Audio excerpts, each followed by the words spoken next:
My name is Blaine Elizabeth and welcome back to my channel. If you are new here, my name is Blaine Elizabeth and I talk about recovery, addiction, I have a master's in social work, and also I'm a person that struggles with addiction. I call myself a person in long-time recovery. If you haven't went and watched my first video, Addiction Storytime Part 1, I highly suggest that you go and watch that video before watching this one, because it's going to be a continuation of my personal addiction story. Just wanted to take 1 minute and say thank you so much to everybody that has shown support, who has commented, who has liked, shared, subscribed. My last video I got 300 views on, which is a milestone for me. I haven't hit that many. And I also have 47 subscribers. So I'm just super grateful for everybody that has taken the time to watch and subscribe and comment and really just supporting my journey. Thank you so much. Okay, so where we left off the last time is I was in college and I had just started doing Adderall. So I'm going to do a little bit of a recap from last time. When I was doing Adderall, I started small, like I would buy 5 or so of Adderall pills and I would take them to do my homework assignments and things like that. After a couple months of doing that, I decided I really liked that drug and I needed to continually take it. Even went as far as trying to convince my family members that I really needed Adderall to go to college. And hindsight is 2020. I just got my master's degree, no Adderall involved. So clearly I did not need that substance to get through college. I just really liked the way it made me feel. Coffee break. So at this point in time, I would crush up the Adderall and I started snorting it. This is when I started realizing that I did have a problem, but I still thought that I could handle it, I could function. At the time I worked at Meijer. I would miss days of work sometimes because I'd be sleeping. I would stay up for 2 or 3 days at a time and then I'd sleep a full 24 hours.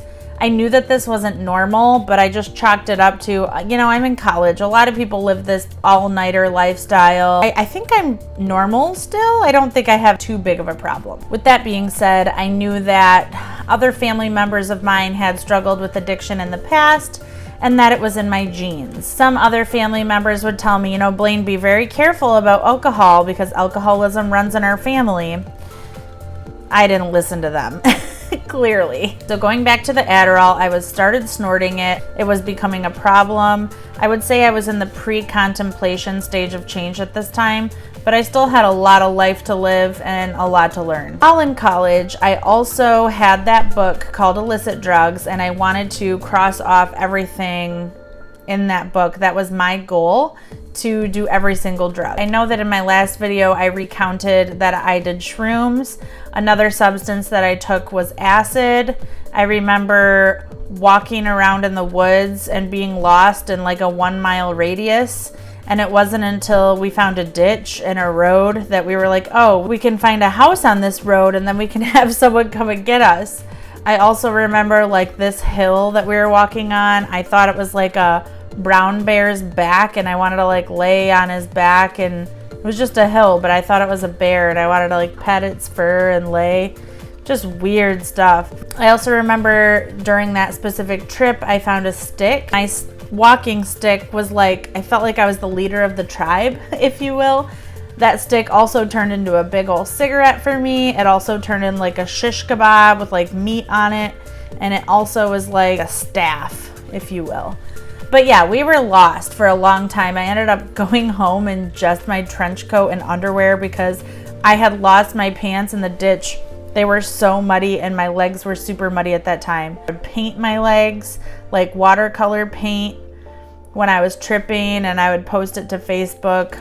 Yeah, I was living an interesting life at that time. I guess you could say that everything that I've experienced in life, I don't really regret it, because it has all added up to where I'm at today. And without those experiences, I wouldn't have the knowledge that I have about addiction, that self-awareness. So that's why I try not to have any regrets. You know, sometimes you do make hard mistakes. It's a really messed up lesson that you have to learn and it's difficult to get through.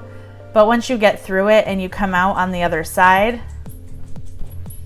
the lessons that I've learned are immeasurable. Like, you can't, they're invaluable. Okay, so going back to the acid. So yes, I did acid. I tried ecstasy. Ecstasy was my favorite drug, but I couldn't get my hands on it very much. And I'm actually grateful for that, because I know that you can really get messed up on that as well. But my main drug was still Adderall. So I would do shrooms once in a while when they were around. I would do acid once in a while when it was around, ecstasy once in a while, but I always had Adderall. I had to have it. I was also drinking a lot here or there, but I much rather preferred to do drugs. After much Adderall consumption and many classes missed, I ended up forging a doctor's note. I had like stage 4 abnormalities on my cervix, and I was going to get a surgery of it burned off or frozen off or something at that time. And I had a doctor's note for my professor. Well, I tried to keep recreating that doctor's note for my professor as an excuse as to why I wasn't coming to class. My professor faxed the doctor's note to my doctor, found out it was a fake, and I had to go meet with the probation department or student affairs or whatever it's called at CMU, and I was put on academic probation. Wow, this is so embarrassing. Okay.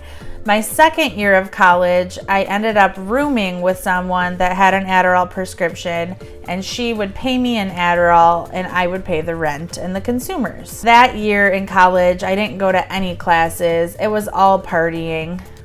It's kind of sad to think about, really. How much time I kind of wasted and forgot. I don't know. Okay, so another substance that I experimented with was called DMT, I believe, or STP, Serene Tranquil Peace. I don't remember. It was mescaline and amphetamine. Ladies and gentlemen, I heard the word amphetamine and amphetamine only, and I was like, give me it. Oh God, this was the worst 3-day trip of my life, and it scared the shite out of me, okay? I was putting Ben Gay all over my walls. There was glitter everywhere. Mind you, this is the very last weekend after I was dropping out. So I had already withdrawn from all of my classes, and my grandpa was picking me up on the last day. This poor man, he walked in and there was just glitter everywhere and smelled like Ben Gay all over the place. I remember looking in the mirror during that 3-day period, and my face was doing like, and it was like dark. Like I looked like that melting painting from, like, I don't know, is it Vincent van Gogh, like the Scream painting? And it was not a fun trip. At first it was fun, and then it got dark and scary, and I just wanted it to end. I think I ended up taking like 3 Tylenol PMs and just praying to God I would go to sleep and wake up and it would all be over. So now we're leaving college. I'm moving back in with my mother.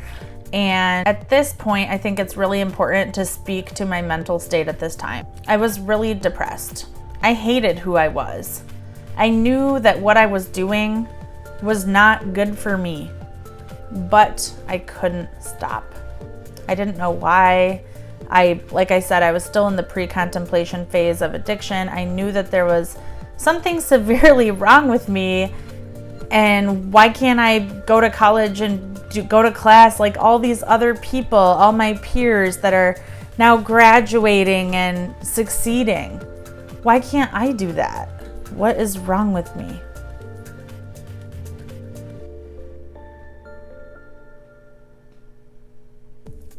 Sorry. I feel like sometimes in addiction, we are grieving the life that we should have had. All right, I'm gonna take a minute and get myself together and I'll come back. Okay. So I think that my mental state was really hard at this time. I felt like a failure. And education was really important to my mom, my grandfather. They were both teachers, and I wanted to be a Spanish teacher. At least that's what I thought I wanted to be. And I failed.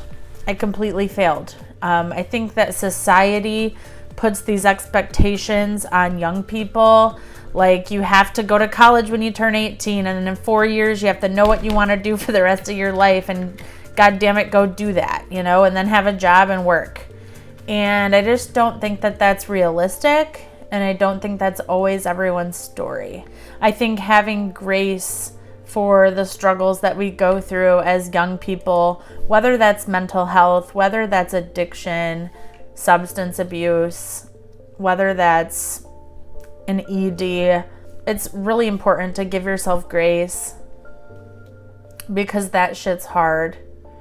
Trying to find your identity as an adult is no joke. And it comes with a lot of feelings of failure. So that was my mental state at the time. People let me know that I was a piece of shit, that I was failing. My mom was really concerned about me because I was driving to CMU to get Adderall often. I would stay up for days at a time and sleep during the day and be up all night.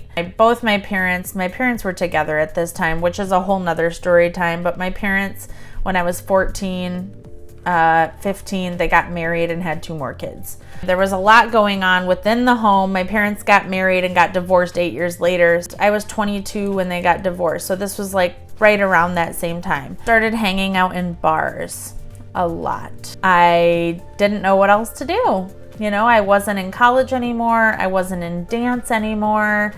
I didn't know what to do with myself, and bars is where you meet people when you're a young person, I guess. And so that's where I spent a lot of my time. This brings me to my first really toxic relationship. We're just gonna call him, oh God, what can we call him? Roscoe. We'll call him Roscoe. So I met Roscoe at a bar. He was an alcoholic. When I met Roscoe, it was at White's Bar, and I figured out how to manipulate men pretty early on.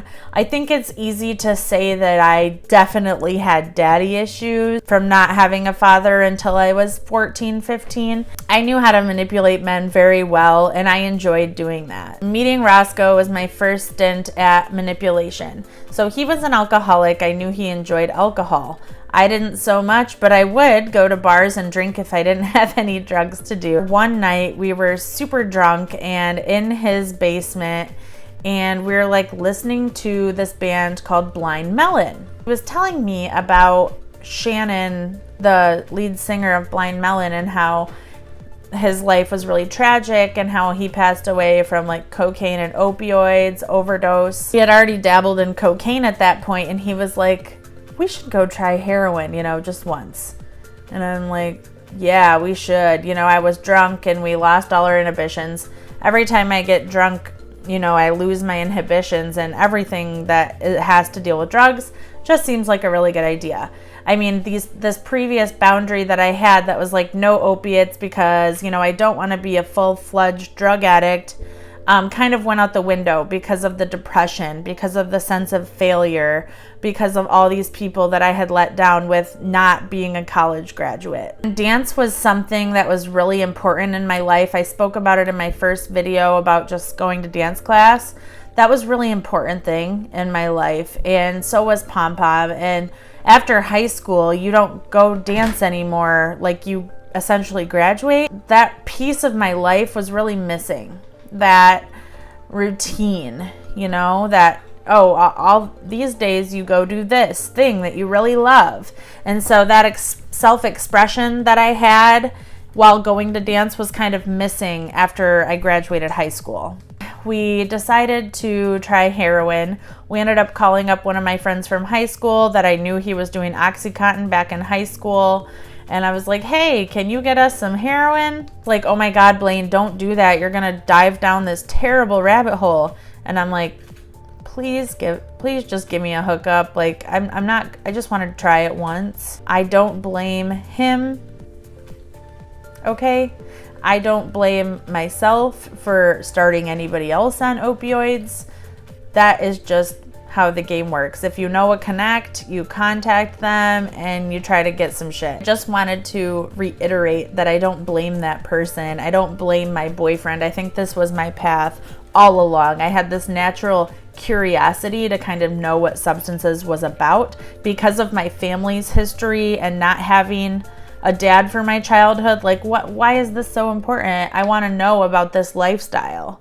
It must be great and amazing if you could leave your kid over it, you know? So let me go search and figure out what this lifestyle is all about. And I enjoyed how it made me feel. We ended up meeting up with that guy from high school. We'll call him Robert. So we met up with Robert. Couldn't get heroin at the time, but he could get oxy, and he told us that it was just as good. It was $60 for an 80 milligram pill at the time.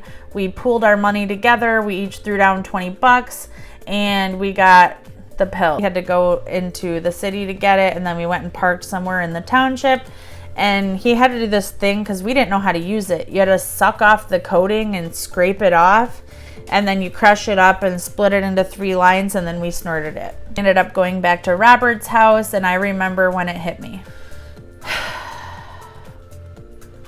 I remember I had taken out my septum nose piercing before that because I was in a psychiatric hospital, and I like had it with me in my purse, and I felt absolutely no pain. I felt wonderful. I felt so good, in fact, that I pushed that nose piercing back through my nose. I just remember feeling perfect. I didn't hate myself anymore. I didn't feel like a failure. I didn't even care about college anymore. I felt wonderful. I felt like a newborn baby being held by its mother for the first time. Oxycontin wrapped its arms around my sad girl self, and I was in love. I would forever be chasing that sense of security, that sense of love, that sense of being okay. Then I started feeling the negative effects that had, like an itchy nose and like itchy everything.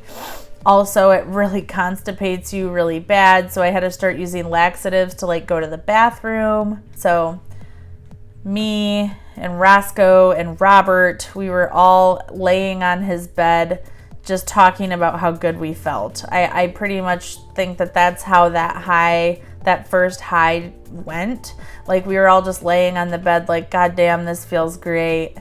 This just feels awesome. I want to keep doing this. This is the substance that really started me on a downward spiral. I definitely think that Adderall had put me in a downward spiral prior to trying Oxy for the first time, but after I tried it, I was like, this is the answer. I was not using intravenously at this time. I was snorting it. This would lead me on a 4 to 5 year journey of desperation, despair, selling my body, just awful shit, which in turn made me hate myself even more. If you could imagine that. Please, please, please never use alone, especially if you're using opioids. To anybody that's out there struggling, just know that there is a better way. You just have to be willing to ask for help. I'm going to link some resources in the description box below. Thank you so much for being here to listen to my journey, and I'm sending you all a bunch of good vibes. Whew, okay, let's shake that off. You know, that's not my life anymore. That is not my life anymore. All right, guys, thank you so much for staying to the end of this video. If you could like, comment, share, subscribe, any of those things really help me out in the YouTube algorithm. I don't know if you guys know this, but it's really hard to get your video out there in the YouTube algorithm. So thank you so much to anybody that has interacted with any of my other videos. I really appreciate the support. That was some heavy shit. That was heavy as shit, guys. If you have any comments, questions, or concerns, feel free to comment them down below. Bye. All right, Penelope, that's a wrap. The entire time that I record a YouTube video, she's walking all around my computer, all behind my chair, just doing the most. Penelope girl is always just here, ready for the show.